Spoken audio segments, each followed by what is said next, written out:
Tatizo la uzazi limekuwa changamoto kubwa sana sasa hivi katika ndoa nyingi. Sasa wengi wanaamini kuwa mwanamke ndio ana matatizo peke yake katika uzazi, lakini hapana. Wewe mwanaume pia unaweza ukawa na shida ya kupelekea msiweze kupata mtoto wewe na mwenza wako. Sababu ambazo wewe usiweze kupata mtoto wewe na mwenza wako kwa wewe mwanaume ni sababu ya kuwa na mbegu chache.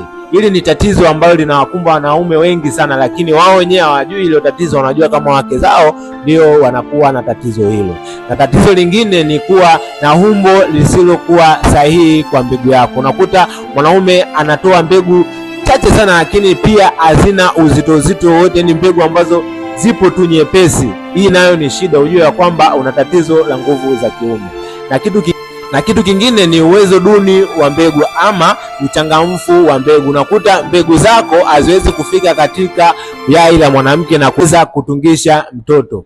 Mwanaume ukiwa unapitia na tatizo la kutokuwa na nguvu za kiume, ujue hiyo ni shida na inaweza kukuletea matatizo makubwa kwenye ndoa yako na ukionekana wewe sio lijali na mwanaume ni wa kawaida sana. Sasa ukiwa unapitia na hilo tatizo, usisahau kuchukua namba yangu ili niweze kukusaidia, maana hili ni tatizo linawakumba wanaume wengi sana kwa sasa.